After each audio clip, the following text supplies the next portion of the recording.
Let me bang. I do let you bang. Hey, let me bang you, James, man. I let you bang. I let you bang.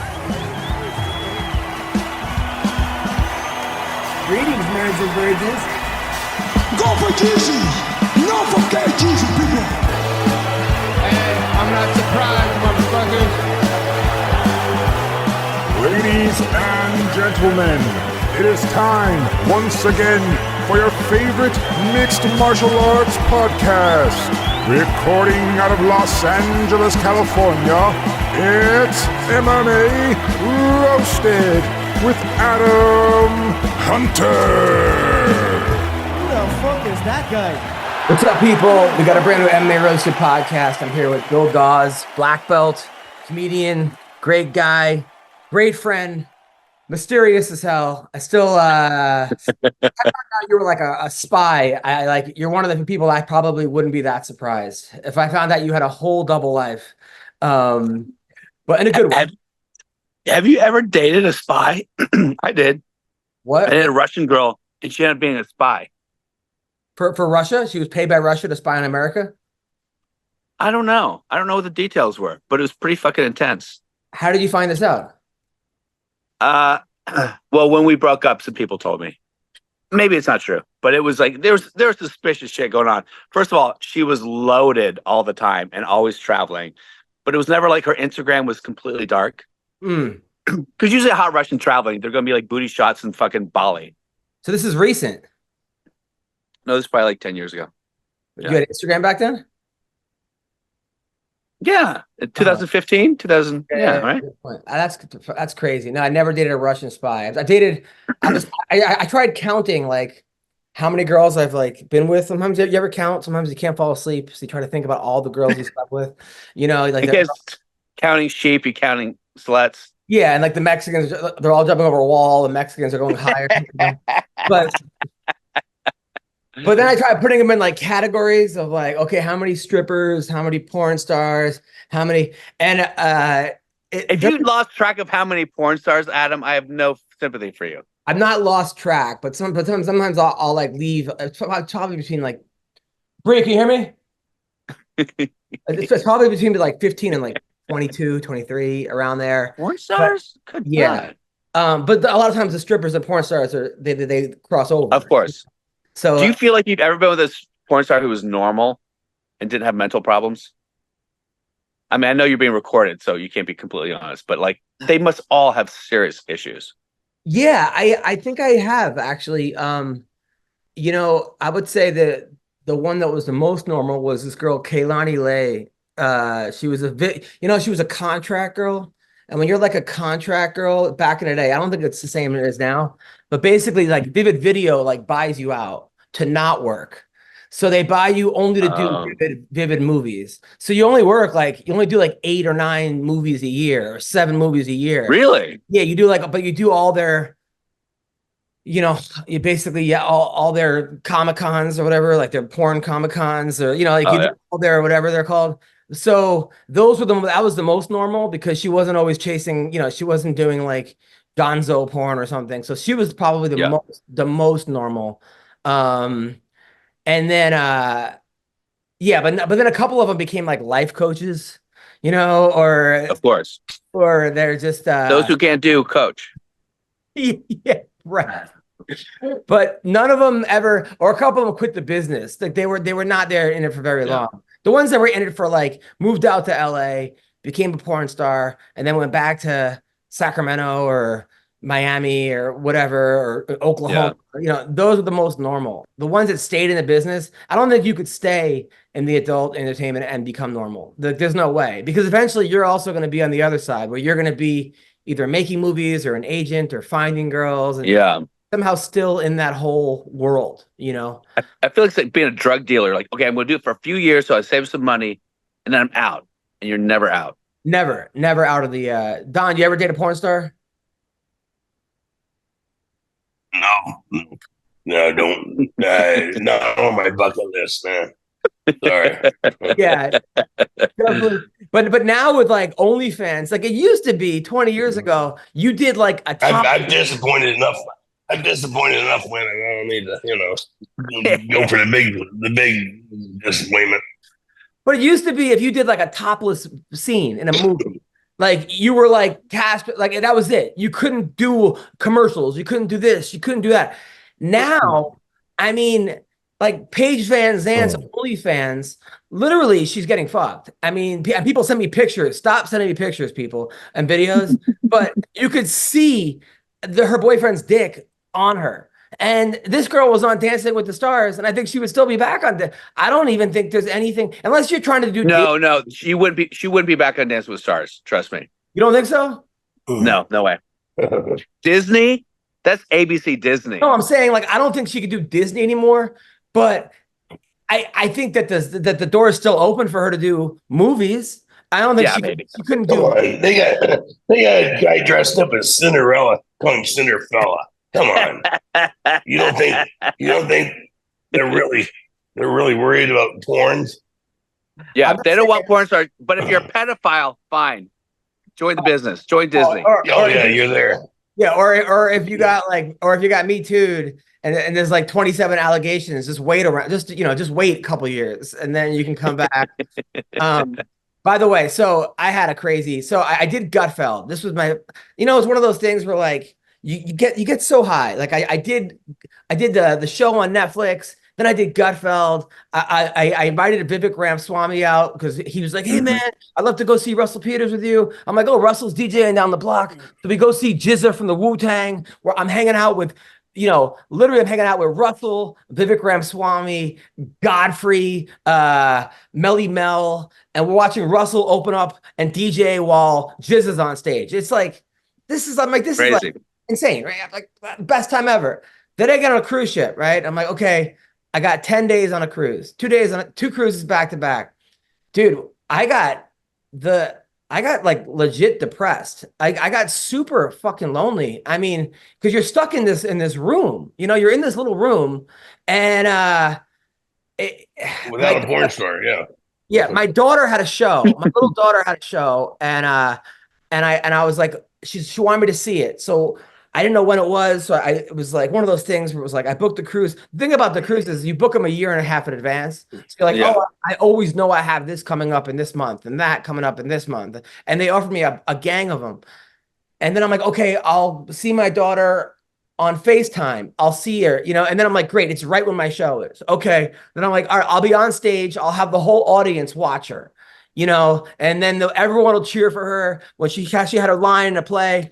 Of course, like, the internet went out. And I missed the whole thing. And then afterwards, I see her going, "Where's Daddy? Did Daddy watch me? Daddy watch me?" Of course, my wife told her I like did. She thought I did, but that was just, dude. So, and then I go on stage, and I'm already in a fucking funk. And some guy comes to the next show, and everyone came to the second show, but then there was a third show. And I guess I didn't know if I should do a repeat show because it was half new people, but then half wanted to stay. I should have said it was an all new. It was one of those things. It was all confusing. So then every fucking joke I do, boo, boo, boo. Like, and I'm like, is anyone going to get him out of here? Like, is anyone, of course, because you heard him before? No. He's just being a dick. Some guy just came to be a fucking dick. And I'm wondering, there was a bunch of other comedians on the ship who had like their own shows that they were doing, but not part of the, anyway, I'm wondering if it was one of his friends or something. So finally they kick him out. And I was like, dude, I hope you fucking fall off the ship and get eaten by sharks. And then I just went off for fucking like 10 minutes on things that I hope happen to him. And then people were laughing, but I wasn't in a good, so then I just canceled half my dates the rest of the year. I'm like, I was going to say, do you still need to do cruises as much as you do? Like, aren't you doing pretty well now? I'm doing better than I was. But I just, I booked them a year ago when I wasn't doing it. So, but no, I canceled. I was like, you know what? I just missed there's something that hurts. Don, did you ever get that when you were away where your stomach hurts because you missed your kids so much? Hell yeah. All the time. I would train, to get to where I trained, it's over an hour. And so I had, every fucking minute scheduled out, to get up, run, eat, go drive there, working and on its back. And if I had 10 fucking minutes, space, I would drive over an hour to get home for those 10 minutes and then drive back, Yeah. I mean, all the fucking time I would do that just to be with them for 10 fucking minutes. Yeah, dude, this was and then what about you, Bill? You going through the same thing? Oh, of course, yeah. It's different from. I mean, I don't know if you were with your woman at the time, but yeah, I have a baby mama situation. She lives in Austin, so I got to like fly back and forth like weekly or bi-weekly, and it's a lot. So dude, and then But yeah, you miss your. It's like your life has no purpose without your kid. And then you feel like, and then you're stuck, and you're watching everyone else in the fucking world, and all you have is like it's limited internet. So all you have is Instagram and Twitter. That's the internet you have. The worst things on the planet for your brain. So it's just that's like $4, 24-hour internet and Twitter, or you could pay $10 for 100 minutes, and the internet's so fucking slow. Oh my God, it's like prison. So I'm sitting there just watching the whole fucking world around me. I'm watching Twitter, and then but then there were some funny things, man. So I go up to the beach. I'm like, all right, I'll go by the pool. I'll lay out. I get some color at least, right? There's a little 9-year-old kid, little white kid that's just driving everyone crazy. He's got like a mullet, and he's in the hot tub. And he starts cursing at this older black woman, right? She might be not older. She must have been like, 40. Once you said mullet, you didn't have to explain his way. So she starts cursing. He starts cursing at this woman. The woman gets up and starts strangling him. I mean, my God. Good for her. Both hands. Good. Just starts choking him, right? Hell yeah. And I'm looking around like, is anyone going to do anything? And like, so all these like black women are next to me, and they're like, "Oh, he gonna learn today." Like, I kind of love it. Right. Right. Dude, then some of these women. So then this woman comes to me, right? This black woman. She was like 21, 22. She got to me. She's like, after my show, she's like, I've never been with a white guy before. She's like, maybe you want to be my first. And I was like, I'm married, but thank you. Thank you very much. And she's like, although her white dick looks like skinless chicken. God damn it. Now I'm going to show you, bitch. Get in my room. I'm like, it's healthy, but I'm like, skinless chicken?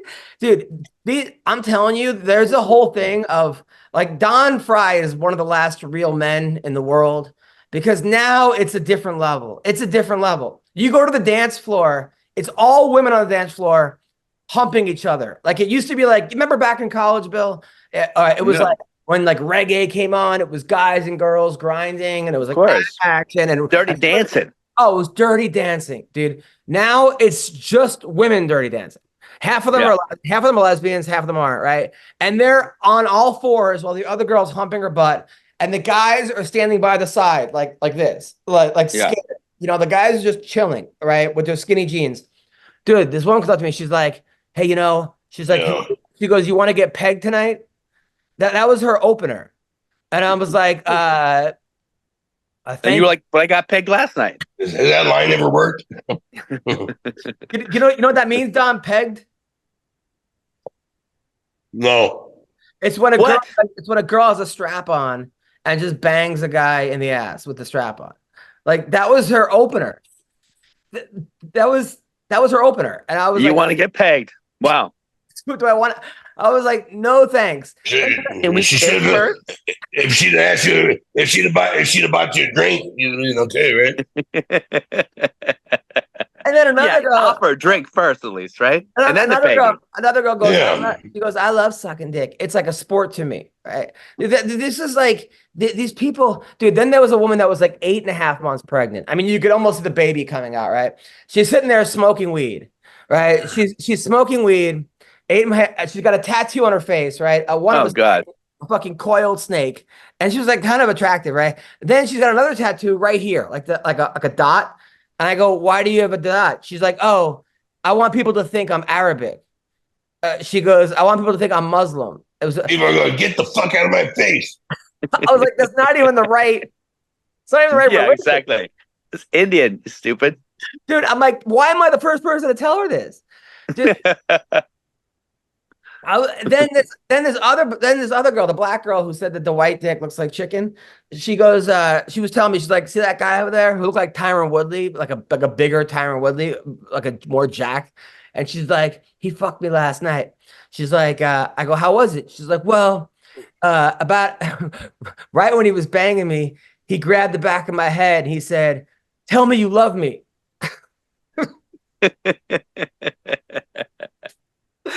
So the whole cruise, I'm walking by her going, tell me you love me. And call me daddy. What was that, Don? And call me daddy. Yeah, call me daddy. Yeah. But like, tell me you love me within an hour of banging her? Like, I mean, this like That's a second date move. Come on. like dude, tell me, have you ever told the girl, tell me you loved her, even if you loved her, like during sex? I mean, unfortunately, No. I have. Unfortunately, Really? I have. Yeah. During sex, you told the girl, tell me you love me? Yeah. Oh, man. I mean, I'm not saying it was my proudest moment, but it happened at one point. Dude, and I was like, well, did you tell him you loved him? She's like, yeah. And then he came all over my hips. That's what she said. And I was My like, hips. That's a big range of oh, pattern for the cum. dude, On my stomach, on my chest, all over my hips. all over her hips. Back Then and there were front. like, then there were these 4 cougars that were there, and they were all married, and one of them was banging a 21-year-old kid on the cruise, like this, like Oh young, boy. like military kid, and of course she's dating like a cop or something. So and then he was staying with his parents in the same room with his parents. So I was like, "Where's your boyfriend at Build-A-Bear?" I mean, that was that was the fun part of the cruise. But remember when cruises used to be like elegant and exotic? Now they're like a Greyhound bus in the water. Dude, it really is. It's like Walmart on the ocean. But the crowds are fun. The actual shows are fun. It's just being stuck in that room it's like almost like being, and that's what I told the girl with the tattoos all over her face. I go, she's like, what are you here for? I'm like, dude, I gotta get out of the room. I feel like I'm in jail. And she's like, yeah, I've been to jail. I'm like, for what? She's like, what? She's like, which time? I was like, battery, drugs, this, that. I'm just, dude, it was crazy. By the way, Don, you went viral again? What? Dude. Yes, that's what she said. Yeah. I've been sending Don Frye these videos. Dude, there's 100 of them now on TikTok. Hold on, let me see if I could. Really? Yeah. Dude, Don Frye is the funniest. He doesn't even know it. And by the way, Don. Very quick, very effective. Don, how come when I send you these, you haven't even responded to any of them? Do you look at them or no? Do you have TikTok? Yeah. No, I don't have TikTok, but if I can open it up and look at it, yeah. Otherwise, I'm not going to get TikTok. Fuck that. So somebody took Don. Somebody took Don's workout videos back in the day, and they go, "How do you get your kids to bed so early?" Right? That was one of them, right? And then this is what he does. Again, we're here. Oh, I love it. Very quick, very effective.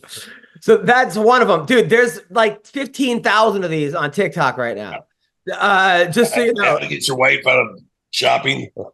how to get your wife out of shopping. This one, how do you get your kids to bed so quickly? Again, right So here. that one. Let me see. This one is some of them are really Again, funny. right here. Like when someone's like, when you find out someone's voting for Biden, when somebody sends me a work email at 4:59. Oh my god, that's so funny. Oh, Don, what, by the way, have you ever done this actual move? Of course, it's a classic judo throw. In judo. Again, right But here. someone is in your fishing spot. You probably never pulled that off in UFC and Pride or anything, did you? Though that's a tough move to do in Pride No, or fuck no. MMA. Yeah. Yeah. Well, because It is. Not everybody's got a gi on, I shit. right. Yeah. Oh, okay. So it works with a gi better. Is that what it is? Yeah. Oh, yeah. Oh my God, It's there's a gi move. Yeah. Don Frye, you're the new Grab the lapels. Chuck Norris. Why? There's all these people. There's all these people Yeah, online making baby. comments about how like Don Frye would beat the fuck out of Chuck Norris. Like Don Frye's the new Chuck Norris. Oh, absolutely. Don, have you ever met Chuck Norris? Can I read some of these Don Frye comments? Yeah. What are some of the comments? Chuck Norris checks under his bed for Don Frye. It's true. Every time Don Frye speaks, an eagle is born. Oh, dude, it's great. You have literally, this is from 4 days ago, and there's probably like 400 comments. And they're all like saying how cool Don is. Seriously. Don Frye once arm wrestled Chuck Norris. Gravity lost. I don't know what that means. Good. I didn't see it coming. All right. Did you watch the Ryan Garcia fight? Don, Sean? Bill, Don? Man, I missed that. I can't believe he won, though. Fuck. All right. So I thought he lost his mind. The boxer Ryan Garcia, right? So he lost one fight. Guy was like a 8-time Golden Gloves. He was, national champion, this, that. They were calling him the next big thing. And then he was having all kinds of problems. De La Hoya was promoter. They kept fighting. So before this, he starts posting crazy stuff on Twitter. How he was there. They brought him to this place where he saw all these pedophiles. He took this burning tree. I don't even know what it is. Then he starts talking about how, he's this and that and free Palestine. And then it was this. And then he had a baby mama, but then he divorced the wife. And then he got a stripper pregnant and a porn star pregnant. It just kept going on. Right? Shows up to his fight against Devin Haney, who's undefeated. And he actually shows up 3.5 pounds heavy or 3.2 pounds heavy. Devin was heavy? No, Garcia was heavy. Oh, shit. And then chugged a beer on the scale. Right? So everyone, it's 7-1 odds. People are saying he shouldn't be in there. This is crazy. Why are they letting him fight? This is bullshit. He goes out and beats the shit out of Devin Haney. How lopsided was the fight? He hurt him in the first. He's got a great hook. He hurt him in the first, and then he lost some of the rounds. But then he dropped him. He dropped him 3 more times. And one judge had it even. Yeah. And then the other 2 judges had it for Garcia. But it was just, then he said, hey, you guys thought I was crazy. I was trolling all you guys. I had heard he was in rehab as of 2 weeks ago. Or it was, I still don't know how normal the guy is. But what's bullshit about the whole thing was he did miss weight by 3.2 pounds. He gave the guy Haney still has the belt, right? Haney still retains the belt. He gave Haney $1.6 million for missing weight, but he made $25 million or something. Wow. Right. And there was no rehydration clause. So he might have been like 15, 20 pounds heavier or 30 pounds. Who knows? But he did win and he proved everyone wrong. So there's that. Good. I think it's awesome. I think it's good for boxing. At the same time, I don't know. I don't even know what to think about it. Don, did you went to the slap fighting event? Yeah. How was Friday it? night, they because they asked me a couple of days before, call me up. Hey, Dana White wants to know if you'll go to the slap fight contest the night before. And I said, well, is Dana gonna be there or am I going to his place? Yeah. And oh no, he'll be there. He'll be there. Okay. He wasn't there. Oh, fuck. Did you go to the UFC event? Yeah, I went to the UFC event. Yeah, because I went there.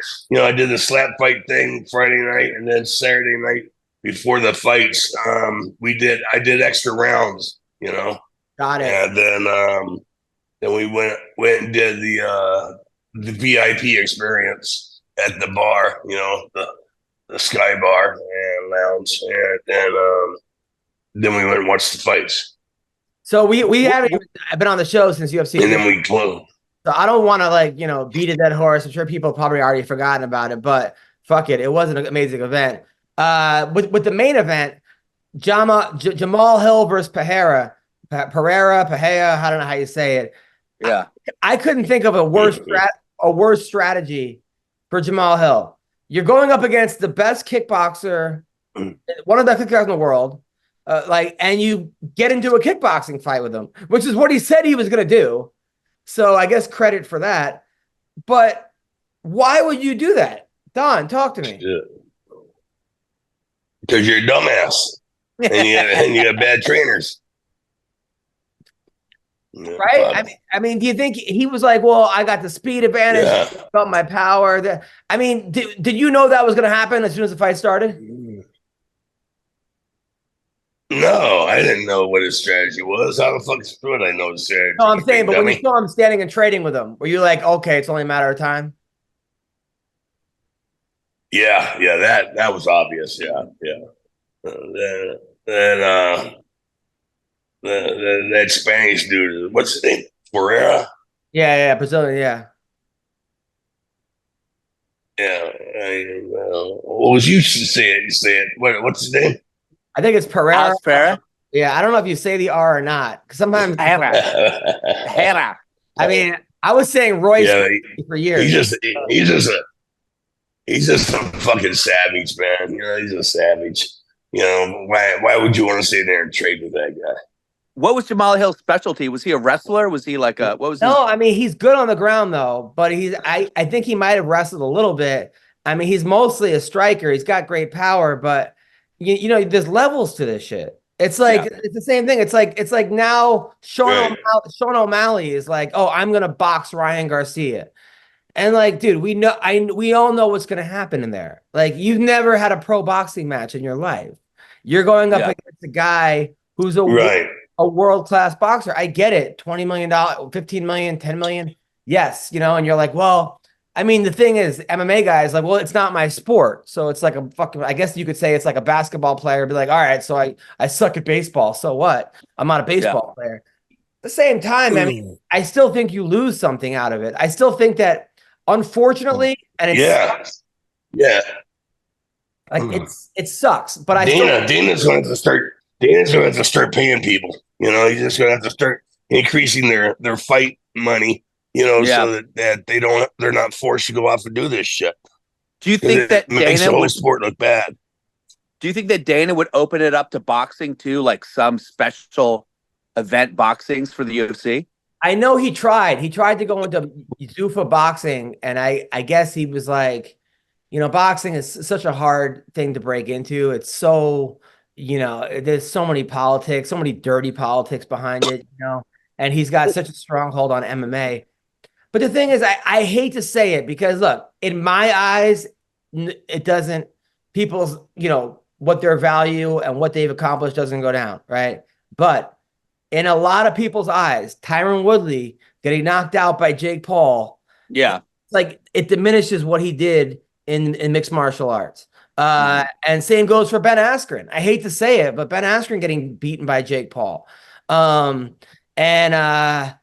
know, even I wouldn't say Anderson Silva because he was old, but even Nate Diaz. If Nate Diaz loses to Jake Paul in boxing, the fight with Masvidal, I think, is a lot more intriguing. This boxing match coming up, but we've seen him against Jake Paul, and I mean, he did fine, but it wasn't the Nate Diaz that we see dominate in his sport. I don't know. I'm not a fan of this shit. I'm just not. I'm a fan of seeing the best boxers fight each other and the best MMA guys and the best wrestlers and the best. I mean, sometimes when wrestlers go over to grappling, it's kind of interesting, you know, like when Gordon Ryan went up against Bo Nickel, it was kind of cool, I guess, because even though Bo Nickel lost, he wasn't getting knocked out. You know, it's like when these guys get flatlined, there's a certain image behind it, you know. It's like you lose a grappling match. It's like, okay, you lost. Submission's like, hey, you high five, like, you got me. Yeah, I mean, anybody that's ever lost in a jiu-jitsu tournament, you're never like, oh shit, but was that you tapping? Like, who gives a like really? Unless you completely go to sleep, but even then, it's like who really cares? I mean, but when someone gets knocked out, it just, there's something about it that just, I agree. You know, but do you think is part of you not liking it is the fact that the MMA people always come out short? Yes. Like if MMA people were winning these boxing matches, you'd be like, fuck yeah.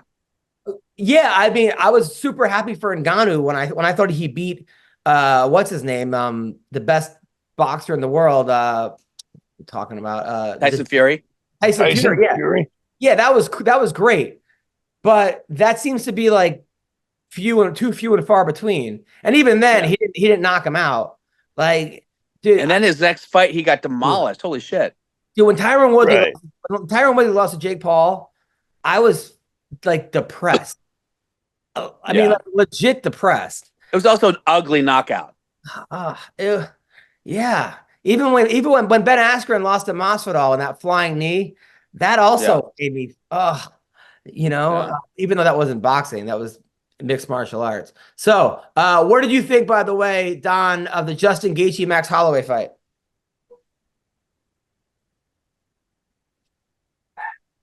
All right, Don's in the woods now. Are you looking for Mexicans? What are you doing right now?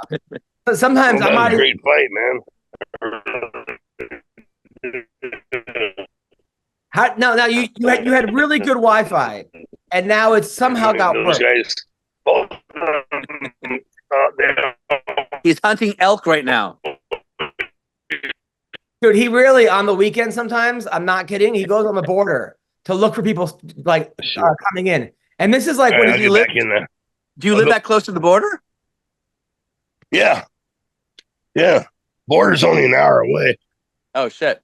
Do you imagine like finally sneaking in, like going through like miles and miles of tunnel and finally getting in, and then Don Frye is the first person you see with that mustache, like not a gun, but MMA gloves. Yeah. What was this guy going to do? Where's your passport, boy? It'd be kind of cool if you were like a big Pride fan though, and you're like, holy shit, that's what happened. My buddy, Frye, man, I'm a big fan of yours.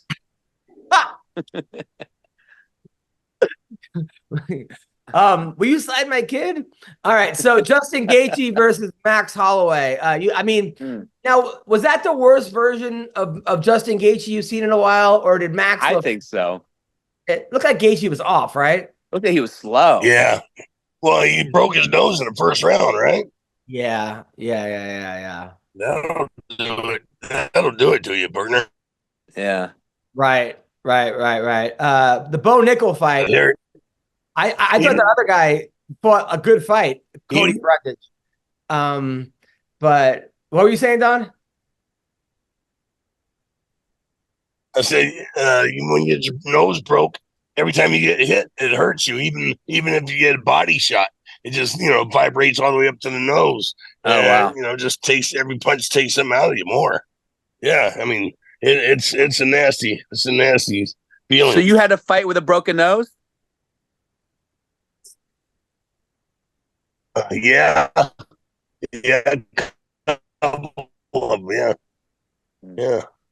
Dude, it wasn't fun. Ken Shamrock broke both his ankles in the fight. He had 2 broken ankles and still won the fight. That's insane to me. I mean, I'm still limping. and then his plane. It says I'm a dumbass. Dude, and then then his plane. I'm still limping. Still. His plane in Hawaii, like he had to land in Hawaii for some reason. He said his ankles were like this big in Hawaii, right? You were saying you had to spend extra time in Hawaii for some reason. Yeah. Oh man. I went over there for vacation. Well, and usually go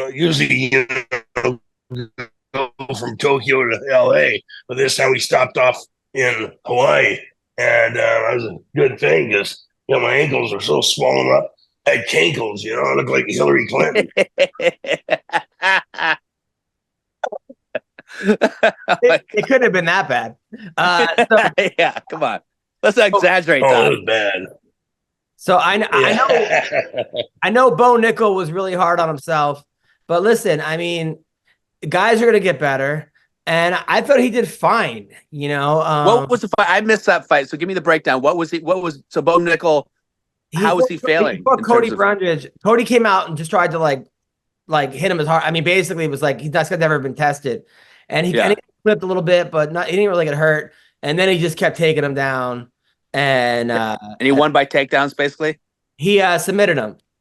Oh, he did? He's in like the second, but he was like, he like got up and he was like, I give myself a D for that performance. And Imagine being the person who lost, who's like Fuck, I was terrible. I give myself a D, and you were like fucking unconscious. Dude, and then he goes, I got to fight better guys. God. Right. Cody's not a joke either. He's had a decent career, right? Yeah, he did have a decent career. The worst strategy, there were two terrible strategies.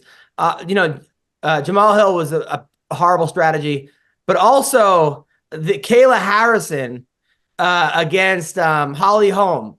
Holly Holm kept trying to take down Kayla Harrison. Yeah. The girl is a 2-time Olympic gold medalist in judo.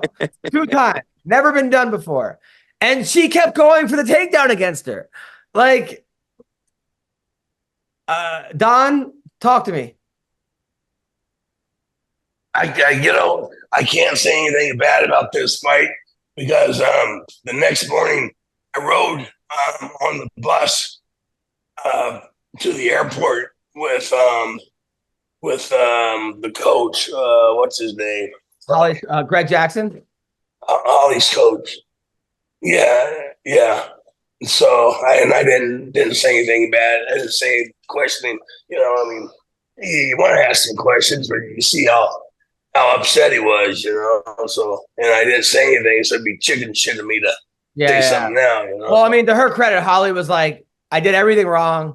We didn't train for any of that. I just completely fucked up. She took complete credit for it. She said it was her responsibility. She said that was not the game plan. And I guess sometimes that happens. Wait, yeah, but they didn't train for that. Well, she was like, or she went on script. Yeah, she went off script. Yeah. Oh, because I thought maybe the technique was like, oh, she'll never see it coming if you try to take her down. Maybe once, but after it fell, I mean, I think she just said she went off script and she said that's not what my coaches want me to do and this and that. So I mean, I guess. And then Dana White went public and said he wants her to retire. Holly? Yeah. Yeah, I mean, the way she looked, I mean, she got ragdolled. I mean, she got beat up. Yeah, she didn't look good. Yeah. That fucking Harrison, she's a brute, man. She's a fucking brute. Yeah, I actually posted a picture on Instagram of like, Kayla Harris is the kind of girl that will bang you, call you an Uber, and make you leave, even though it's your place, right? And it got like 1 million likes, and then she wrote like, yes, that's true, or something, or like, exactly, or so. But then, of course, rather than like be like, oh, this is fun, what a cool girl. My apartment one time in college I said one morning I left my apartment one time in college because that's what I woke up next to. Shit. Well, then of course all these fucking morons. I got the fuck. Yeah. Every moron, all these morons were like, she's a guy, that's a dude, that's Triple H with a wig. Like, shut up.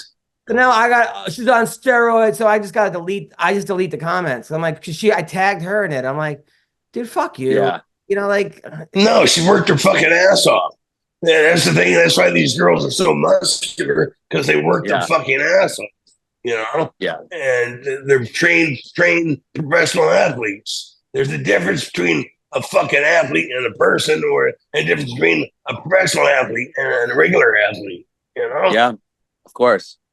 I know people got mad at Aljamain Sterling for wrestling the whole time, but look, he just got knocked out by Sean O'Malley, and sometimes you need a win. Sometimes you need to win, and you need to win in a boring way. Yeah. So all these fuckers are like, oh, he's the worst, and blah blah blah, and there was 400 fights in that card, but ending in knockouts and people getting fucking kicked in the head and fights. Sometimes you have to win. You know, Don, did it ever happen to you where you went on a kind of a losing streak and you just needed that one win? Oh yeah. You just go for the fucking win, like you say. You need that W to get your mind back on the street. Yeah. I know. As a comic, sometimes you're like, you have a string of bad sets. You're just like, just give me that one good set. The Jerry Progacha, whatever the fuck, how do you say it? Progazka, him versus Raychick. That was a great fight. That was a really good fight. And then there was another good fight where the guy that was scared of spiders, that has like a billion, Jalen Turner. This dude, so he fights Renato Moicano, who had a great speech, by the way, another hilarious dude. But Jalen Turner knocks him down and then puts his hands up and looks at the ref. I'm like, this is not boxing. And then he ends up losing the fight in the next round. Oh my God. And he did a walk away. Yeah, he did a walk away. The guy was still alive. You know? Oh my God, that's crazy. When has that ever worked? Like, that's like one of those like James Bond movies where they're like, "Oh, just kill him." No, I'm gonna put you in a room. And then I'm gonna be killed with a timer. A timer, 1 minute. Right. It was fucking crazy. That was crazy. All right. So that was, there was other great fights on that. It's crazy, this card. Like, even in the early prelims, you have Bobby Green, you have Figueiredo. Yeah, I felt bad. I wanted Cody No Love to win. And Cody lost. Yeah. But that's the nature of the beast. And then the Bobby Green fight was great. Also, it was like, so he's beating the shit out of Jim Miller, right? And Jim Miller was hanging in there, but just taking a beating. Yeah. And everybody was like, Jim Miller has so much heart, and Jim Miller's the best. Jim Miller should retire. Jim Miller. I'm like, which is great, but there's also a guy beating. We should give Bobby Green some credit for beating the shit out of him. Like everyone's like fucking blowing Jim Miller. His eyeball fell out. He's still fighting. Give it up for Jim Miller. Yeah, right. No disrespect to Jim Miller, but there's also another guy kicking the shit out of him. We should give him his prop. No, it's like the Israel-Palestine conflict. You got to go with the underdog all the time. All right, let's skip that. Anyway. No, that's another fucking colleges. Don, what's up with these colleges, man? These college kids. It's like these people spending $80,000 a year to go to college. They're full of idiots. Fuck it. I'll tell you what, the parents, money is what they're doing. No. And can I stand with Israel? Of course. Huh? Yeah, I stand with Israel too. But I don't understand these colleges. You send your kid to a college, supposed to get an amazing education, learn all these great things, and then he's in a tent getting arrested, siding with Hamas, saying "Death to America." I'd pull my kid out of that school so fucking fast. My God! If they were chanting "From the river to the sea," you're out. You're out. From the fucking job fair to the fucking market. Go get it. Yeah. Go. Are your kids conservative, Don? Or do they go through a liberal phase? Yeah, they are. No, I don't think they ever did. They've always been conservative. What about yours, Bill? Oh, my daughter marched for Queers for Palestine. She graduated Berkeley. What do you think? She's the most indoctrinated human being you could create in a lab. But now, does she see your comedy and know that that's not how you... Hates it. Hates my comedy. Thinks I'm mean to marginalized groups. Oh God. She's a lesbian. I love her and she's great and she's the sweetest girl, but I can't talk to her about anything like that. How? No, I don't know, Don, if you know Bill's story, but so basically Bill got a girl pregnant but didn't know it for 3 years. The girl never told him. And then the first 3 years, she raised the baby under this celebrity's kid. It was. You could say it. Who was the celebrity? Matt LeBlanc. It was Matt LeBlanc. Matt LeBlanc from Friends. It was supposed to be Matt LeBlanc's kid for 3 years, right? Then 2 years. Wow. Then she takes a DNA test to find out it's not Matt LeBlanc's kid. It's Bill Dawes' kid. So the mom must have been thrilled when the mom those a New York theater actor who does off Broadway versus Matt LeBlanc on Friends, a comedian at the dime bar versus versus generational wealth. The kind of wealth you would never have to work ever again, ever. So, but for the first 3 years, did you so you meet the kid when she's 3 years old? Which is two. Yeah. Was that hard? Was it hard to bond with her when she was like, "This is your new dad"? Yeah, man, it's wild. It's a whole story. I just remember the first time I met her, she was playing, and then she stopped. She looked at me. She came up. She just kind of like touched my face like that, and then like walked away. And I could tell that was the moment she knew that I was her dad. Wow. Yeah, it's pretty wild. Did you start crying? We still have a good relationship, but I just can't talk politics, or I'll throw her over a balcony. But did you start like bawling when that happened? And when you find out you have a 2-year-old, were you just in shock? Oh my God, I was. I mean, think about it. I'm in my 20s. I'm in New York. I'm on a soap opera. I'm doing comedy. I'm a yoga teacher at the time. All I'm doing is crushing puss and not giving a shit about any other human being. And then all of a sudden it's like, hey, by the way, you got to be a fucking man. I'm like, no. So it was, I mean, one level was good for me because I needed to step up as a person, you know? Did Matt LeBlanc? I never did, but I should have. Say thank you to you. Did Matt LeBlanc say thanks for taking this off? Or what? Matt? No, you know, it's so funny. I never met him, but I've always wanted to. I've always wanted to bump into him and be like, I knew his manager. Did Matt LeBlanc raise her for 2 years? No. I think he just thought that he was the dad. Although my daughter it's just me. Yeah, looks just like me, and I think he thought he was a dad. But I don't think I don't know what happened between them. They were in court together. Lawsuit was on TMZ. It was a fucking mess. Oh wow. Yeah. That's crazy. Yeah. That's crazy. All right. So all right. And more MMA news. Bubba Jenkins lost in the PFL. He fought this guy, Kai Kabaka, who is a great kickboxer, Hawaiian kickboxer. Bubba is a national champion who beat David Taylor in the NCAA finals, who has a win over Jordan Burroughs, who has all these great wins. So what does he do? He tries to kickbox him. And it was an entertaining kickboxing match, but I don't understand. These people, they don't use their wrestling. Bubba, you're the best wrestler in MMA, one of them. You've beaten some of the best guys. What was the promotion? PFL. He went for 2 takedowns the whole fight. 2 takedowns. Yeah, that was crazy. And then it's just all ego. Just the ego of like, I'm a wrestler, but I can show them that I can punch. Is that what it is, Don? Do you think a lot? Yeah.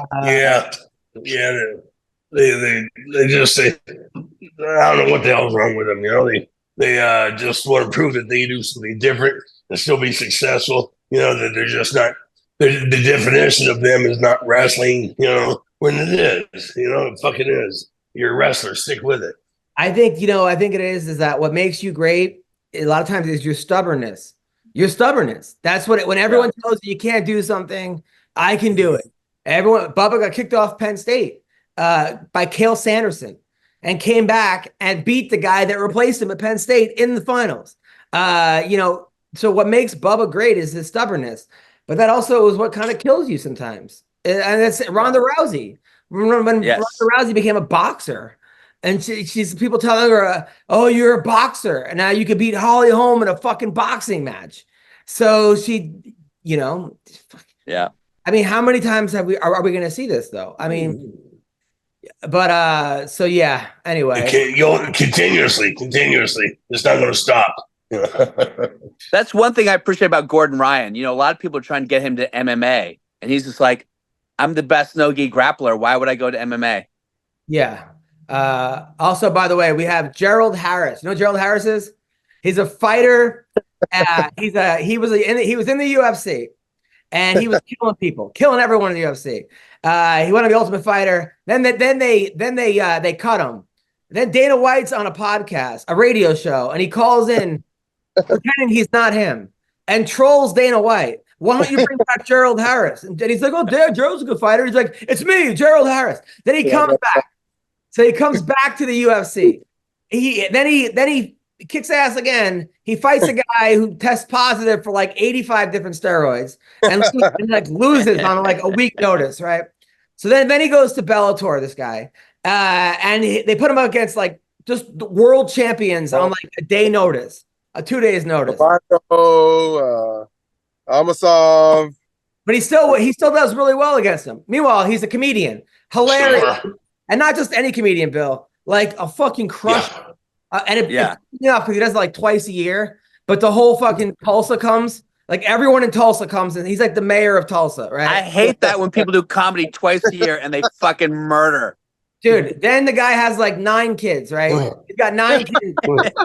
And he's also a wrestling coach, right? He's a wrestling coach.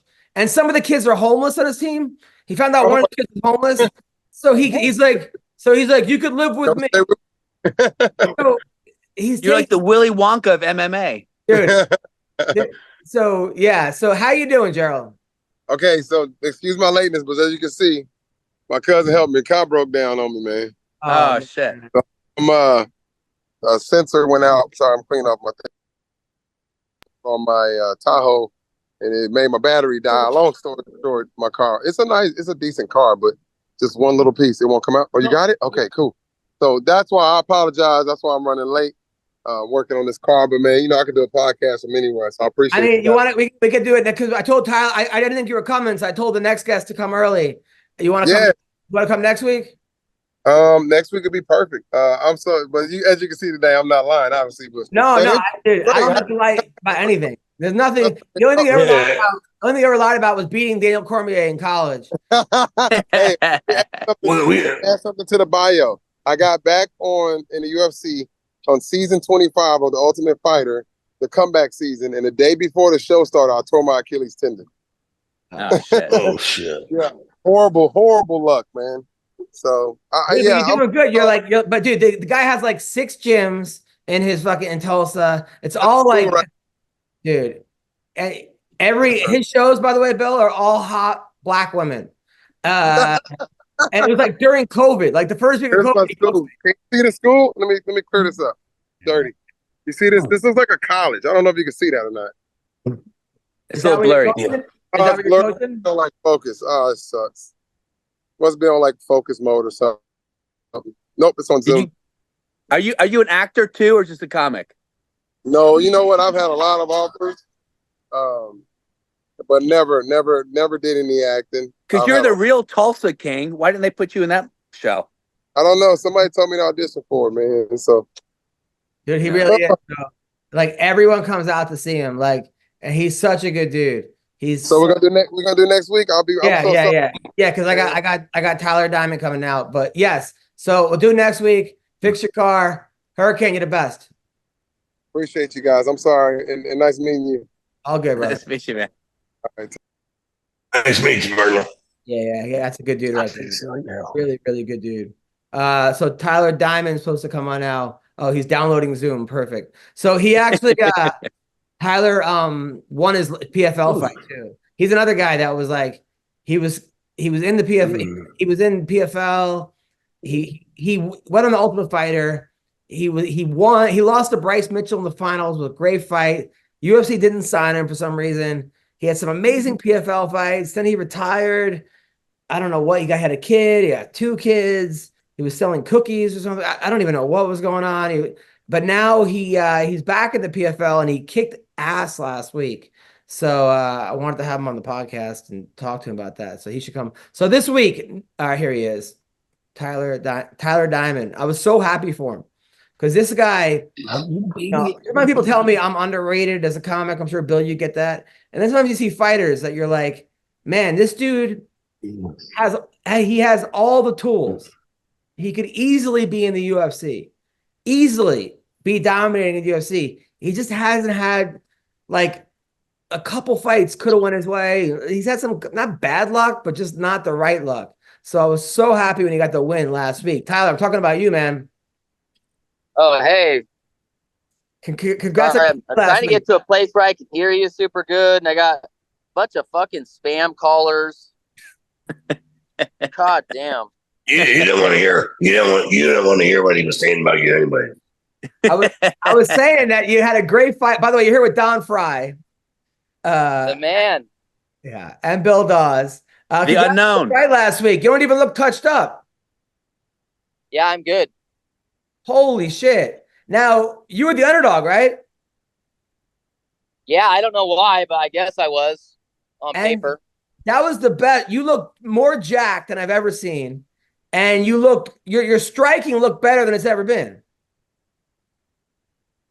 Yeah, I got to be honest. I thought I was done fighting, and like at the end of 2023, the writing was kind of on the wall. PFL purchased Bellator, so I kind of was just like, I coming off 2 losses, and people always go, but they were 2 world champions, and it's like, but yeah, it doesn't matter in this sport. It's 2 losses, so I kind of just saw the writing on the wall. Like, man, I don't know if they're gonna have an opportunity for me, and but I still train. I mean, I'm still always in halfway decent shape. And so when they called me in early February, I was like, hey, this is a blessing and an opportunity. I gotta seize this opportunity.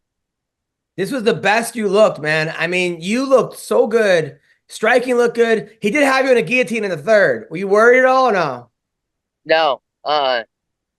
Was it tight? No. Wow. A lot of MMA. I wasn't like in a hurry to get out of it because he was squeezing the dog piss out of me, and I'm just like, hey, if you want to just squeeze me and get even more tired, that's fine. Yeah. You hear a lot of MMA fighters saying the guillotine is kind of a myth. Like a really good fighter is not going to submit to a guillotine. I don't know if that's true, but you hear some people say that. It's not like a legitimate submission for high level. Yes and no. It depends on who's applying the guillotine, I guess. Sure. Right? There's some guys I train with, man. They're like, when they get your neck, it's a wrap. But there's other guys, it's like anything. It's a technique that has to be developed over years to really get proficient. Yeah. Are you in the tournament now? No, so I'm an alternate, which means if anyone gets hurt, then I'm in the running to be in the tournament, right? So I'm just gonna take things one fight at a time. I got this fight of the way, so next is June. And, if anyone gets hurt from now until June and I'm in, great. If after June I win and somebody gets hurt and I'm in, fantastic, So I'm just going to focus on what I can control right now. And I'm going to go inside. It's loud as shit out here.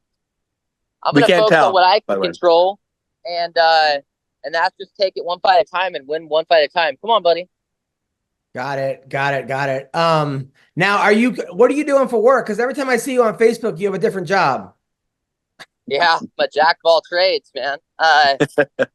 So I still got the meal prep company, and that does very well.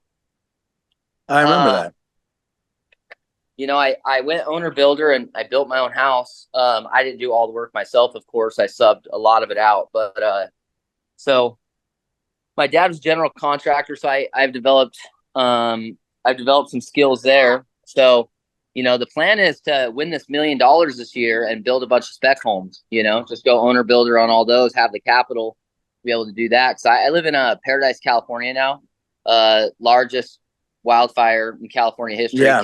88 people. It was nuts. It happened in 2018, but as a result, there's a bunch of empty lots here.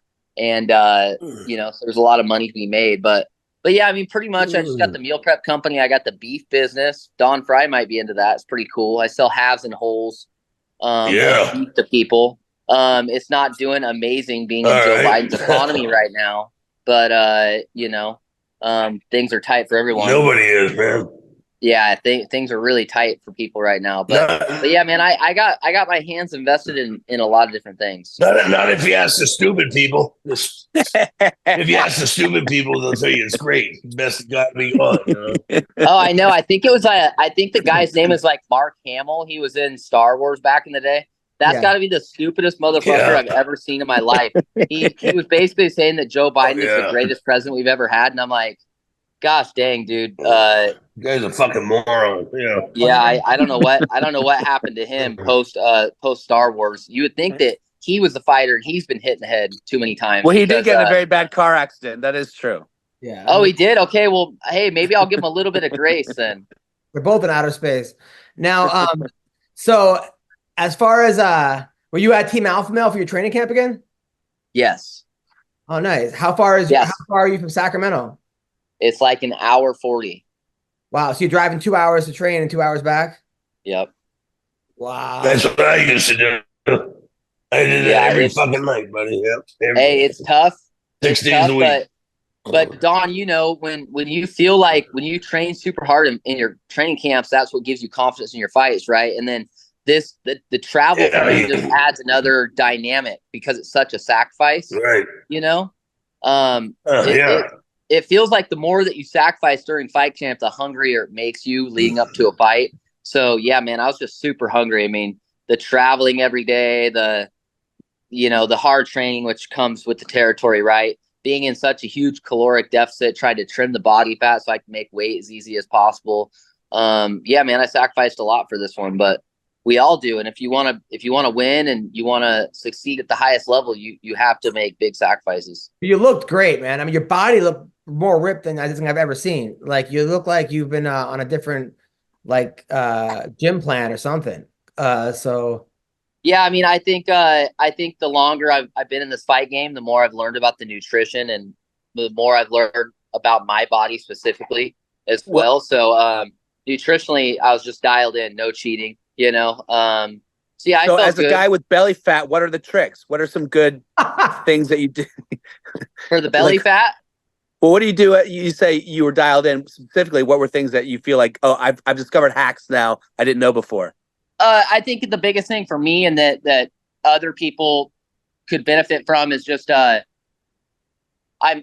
trying to drink 2 gallons of water a day. The more water you drink, the fuller you feel all the time. And then the second biggest thing is just no sugar. I just during fight camp, 0 sugar. So as a result, I was in a huge caloric deficit every day. You know, probably minus 500 calories every single day. You stack that up and you start really losing the body fat pretty quick. You know. Because you guys got, you know, I mentioned earlier, I thought I was done fighting. I really thought I was done fighting. And although I was still in pretty good shape, I had a little bit of a dad bod going on. And this was in early February, you know. So when I got the call, I think it was like in the evening on like February 1st or something. I immediately went on a 6-mile run within 5 minutes because I was like, holy hell, if I'm doing this, I need to get on it like right now. You know, like I need to kick it into overdrive. So that's exactly what I did. Wow. So by the way, did you watch the Ryan Garcia fight? I did not. Oh, okay. Well, it was a pretty good fight. This week is another UFC, which they're not promoting this thing at all. Like I have not heard one person talk about this UFC this week. But maybe you know some of these people. So do you know Alex Perez versus Matthias Nicolo?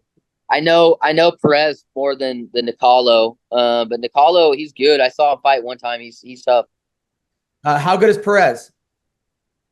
Perez is always tough. I mean, he's 24-8. Like he wrestled his whole life. In fact, we were on the same junior college wrestling circuit at the same time. Perez has been tough. He's always been tough. He's been around for a long time. All right, so that's and then Ryan Spann, who I don't even understand this dude. Bill, the guy's brother was a boxer and he would just go to the gym with him. And then he was like, yeah, let me try it at like 21, 22. And now he's like 30 something in the UFC and he's just fucking great. Like he's just one of those guys, just a natural athlete. To me, these guys with no backgrounds is the most baffling because I'm like, it's crazy. I'm like, how does that even work? You can get away with that more at those bigger weights like that. Yeah, I think also little brother strength is a different kind of strength. If you have a big brother beating the shit out of you, got slapped around. Survivalist strength. He's fighting Bogdan Guskov. You know these guys at all or no? I know Span. Span's gotten a lot freaking better, man. From the Contender Series fight, I think he lost his first Contender Series fight. And then he got a second opportunity, and now he's in the UFC, and he's really impressed me. He's gotten a ton better. The other guy's last name is Guskov, so I'm gonna assume that he's fucking tougher than hell and maybe on steroids. Dude, you're not kidding. That's fair. Dude, there's a guy last week in the PFL who beat Logan Storley. Logan Storley is a 4-time All-American. He's a monster, a fucking monster. And he got the shit beaten out of him by who's that guy's name? Gastayev or something? It's something like Guskov. They're all the same. Yeah, I watched that fight, dude. Storley is hella tough, and he made Storley not look very tough. Like that fucker was good. He's 15-0. And if I was the UFC, I would sign that guy immediately because that guy is going to be if he could do that to Logan Storley, you could argue he's the best in the world or one of the best in the world.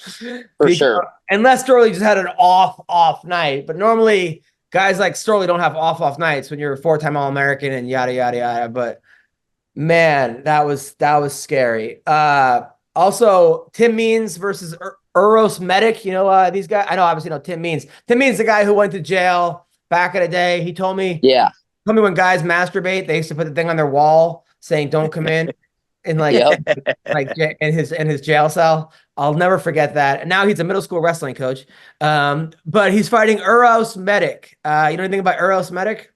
I'm pretty sure Medic has fought a couple really tough guys in UFC and both giving them that fucker's tough. Okay, exactly. I recognized his face, but even with the stupid ass muzzle on. Dude, first thing I'd be doing, that's on MMA Junkie. It's an article. Okay, there's nothing you can do about that. I thought that's Tapology. I was like, hey, you can email those guys and have them change their picture. Right. Oh, I get rid of that thing. And then who else is on this card? I mean, this card is, I hate David Onama and Jonathan Pierce. That's a tough fight. That's at 45. Who do you like in that fight? I'm gonna go Pierce. Pierce is a freaking gamer, dude. Yeah, but who did he lose to recently? He got dogged recently, and I was like, what the hell? I thought he was more of a gamer than that. He lost to Joel Anderson Brito by ninja choke. Oh boy. Yeah. And Brito's tough. So Victor Henry, Ronnie Yaya. I don't know. This card, I mean, look, this might be one of those cards. Dude, Ronnie Yaya is still fighting. How old is that fucking guy? He's 28 and 11. Hey. 39 years old. Oh, he's only 39. Take it easy on the old guys. Hey, Don, you look better than that guy. Come on. That guy looks like he's 59. Don't tell Maze or Don. That's the guy that was humping people. He had a guy, remember, in like north south, and just started humping his face. Nice. I knew the guy that was under him while he was humping him. It was Josh Parisian. He just got humped by him. Hell yeah. Yeah, that was rough. He can add that to his Instagram bio. Because I posted the video and he goes, "Hey, that was me under there." He goes, "I was thinking, what the fuck?" Yeah, this card, I hate to say it, I think they peaked at 300 as far as like for them this month. It seems like these are all the guys that they just threw together a fight card. Yeah, it's not like anyone's undefeated, like a new guy that they're trying to build up. Everyone there has like 6 or 7 losses, it looks like. The main event are 2 guys coming off losses. Normally, both guys aren't coming off losses in the main event. But I'll tell you what does look good is Knuckle Mania 4. Hell yeah. In LA. Unfortunately, I can't go because I have a show. I think at like an Olive Garden or something. But Knuckle Mania 4 in LA. Mike Perry versus Thiago Alves in bare knuckle boxing. Oh, I like that. That's a good fight. I mean, I think Mike Perry is the GOAT. He's the guy that has the hardest head. He's made 2 guys quit. He made Luke Rockhold, who just won it over the weekend. He knocked out who did he knock out? He knocked out Joe Schilling. It looked like they were fighting in the beach in Saudi Arabia or something. What's going on? That's his. By the way, your dad is the awesome little guy. So Mike Perry versus Thiago Alves, bare knuckle boxing. Who do we like in this? I think Don went home. Don saw the light and started walking towards it. Tyler, who do we like in this fight? Harry, dude. How can you not be a fan of that guy? I mean, Thiago Alves is pretty dope though. Oh, he's tough as hell, and he's probably a cool guy. But dude, I gotta go with my boy Perry. Bill. Yeah. I mean, I didn't know Alves was a bare knuckle boxer. I remember him in the UFC. I can't. It's in Los Angeles. I love how it's at the Peacock Theater. Knuckle Mania 4. I love it. I can't believe it's even legal. Also, this guy Lorenzo Hunt, who walks in with like strippers that basically they're like, they're on leashes. He's got it's crazy. They're twerking. There's all kinds of crazy stuff going on. He's fighting this guy Terrell, who's the champion, I guess. I don't know how he's the champion, but Hunt's always been. Ben Rothwell versus Todd Duffy. Bare knuckle. Wow, Duffy's back. Who wins this fight, Tyler Diamond? Dude, I haven't heard anything about Duffy for years. Yeah, he's fighting Ben Rothwell, who looks like also he was made for bare knuckle boxing. Real. Yeah. He's got to be getting up there too. How old is Ben Rothwell? 80. I mean, he's old, but so is Todd Duffy. And then also Julian, let me bang, bro, Lane is on this card. Again, Nice. Kurdanov. That's the guy that was, remember he was crying on The Ultimate Fighter because they wouldn't let him bang. And he was like, let me bang, bro. I just want to bang. Now he's like a big Christian now. But yeah. So, and then also, have you heard about Paige Van Zandt? That's your former teammate, right? Yeah. So you hear that she's fighting now in boxing? She's fighting. I thought I saw something, but so much shit's fake on social media nowadays. I just didn't pay too much attention to it. No, she's fighting Ellie Brooke in Misfits Boxing. Have you heard of this girl, Ellie Brooke? No. No. She's got to win this fight, Paige Van Zandt. I mean, but this girl, Ellie Brooke, is pretty hot. I'm not gonna lie. So what type of fight is this? Like a bare knuckle fight, or what type of fight? They're fighting in boxing, regular boxing. This is Ellie Brooke. I guess this is Ellie Brooke. So they all got to be hot. Is the kind of promotion, right? Yeah. I'm not really sure what Ellie Brooke does. It's like all Pan Am stewardesses. She's an OnlyFans model. But I guess she's also a boxer. That's the new cross. Now is OnlyFans and boxing. Now is this sad that Ellie Brooke that Paige Van Zandt has come to this, like, or are we happy for her, Tyler? I mean, sort of, but sort of sad if you look at it from like a perspective of you thought that she could win a championship at one time, but if you're a realist and it's like, hey, she's talented, I don't know if she's ever got the talent to win a championship, then in that regard, you're just like, hey, she's getting her money. That's great. Now, when you train with her, did you think she was going to be a champion one day of the world? No, I did not. Because there's certain things you can and can't teach, and in that regard, Paige had everything. Like, she had the heart. I feel like she had the mindset, but there's the other part of the equation, which is just overall talent. And I just didn't feel like she had that it factor as far as being able to roll with the best girls in the world, being able to box the best girls in the world. So, I just, you just get those feelings like, yeah, I don't know if this person could ever be a world champion, which wasn't knock on her personally. I love her personally. She's great, but it's just, hey, she's found her own little niche now, how to make the most money. Yeah. And that's great for her. Who did you think had that it factor? Who was some people that you trained with over the years that you're like, this person's going to be the world champion? Oh, there's lots. Like when I first started training at TAM and I started training with Cody, I was like, I think this guy can be a world champ, Cody No Love. Yeah. Yeah. Yeah. I felt like Cody No Love had that for sure when I first went to the gym. Josh Emmett, I've always felt like, dude, this guy is close. Like he has everything it takes to be there. Now, when Josh Emmett knocked out Bryce Mitchell, those are two guys that you fought, or you trained with Josh. You fought Bryce, which was a great fight. Is that how you thought the fight was going to go? I felt like it was going to go one of two ways. I either thought Josh was going to knock him out early, or it was going to be a really tough fight of Bryce taking him down every once in a while, maybe controlling him a little bit, but on the feet, like definitely losing and getting the worst of it, Emmett texted me because, that was Bryce filled in on that fight. So before the world even knew that whoever Emmett was supposed to fight pulled out, Emmett texted me and was like, hey, so-and-so pulled out. They're off me Bryce Mitchell. What do you think? And I was like, bro, that's a great fight. That's a fight that I wish I could get back. I never will. But I said, he can't hurt you on the feet. And the biggest thing, his biggest attribute is he times takedowns super, super well.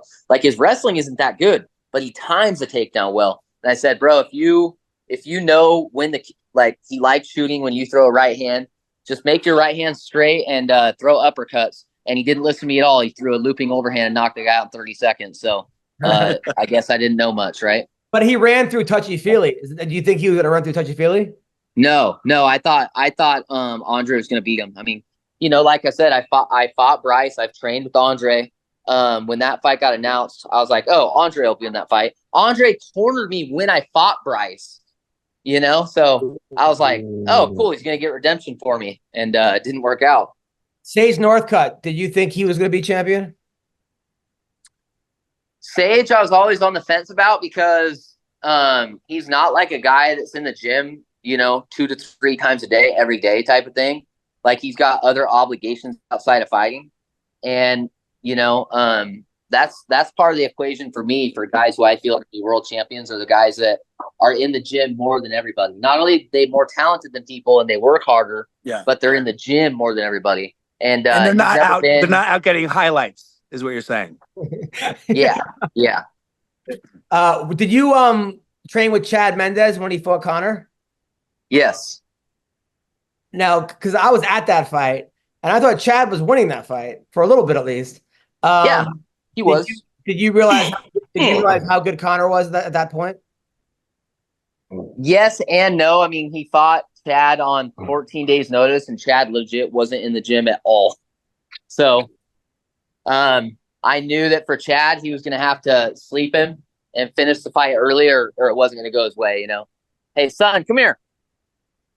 Chase my kid around. Oh, you're going pee? Okay, go ahead. Got it. What do you think about Conor coming back? Because isn't he fighting Chandler coming back? Yeah, he's fighting Chandler. He'll never be the same, man. The mystique is gone, but he's still Conor McGregor. He's still awesome. Hey, Don, who was the Conor McGregor of your time, or was there? No, there wasn't one because just the title switched, so often. The only when I was in the UFC, the only ones were Coleman and I. The title switched between us that whole year, and then before I came in, there were several different changes, and there's nobody like that. Yeah. I mean, guys were now. Do you think the guys are not as tough now as they were when you went back then?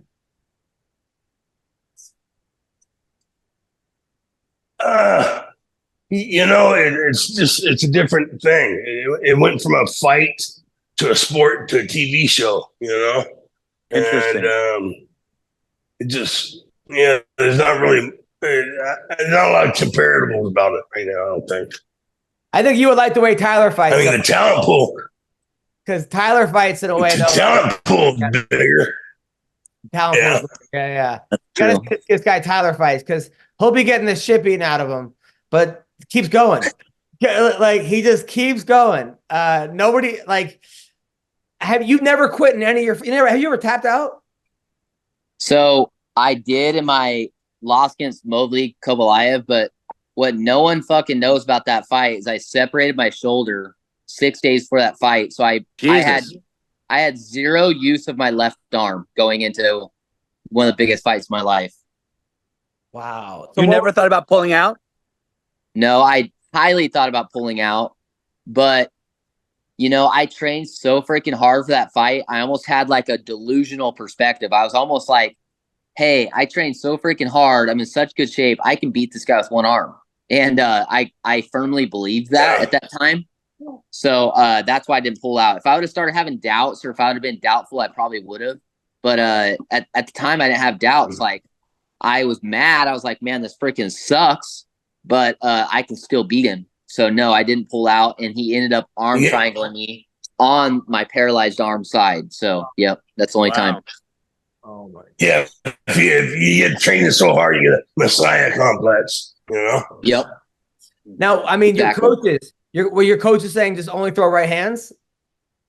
I only had one corner for that fight. Like, it's kind of weird, man. I've never really had like a dedicated coach in my career. You know what I mean? It's like, I think like Faber's like me, where he'll never pull out a fight for anything. And he's just like, hey man, you gotta just figure it out. You're gonna have to be tough. And I'm like, yeah, that's no problem. That's what I do.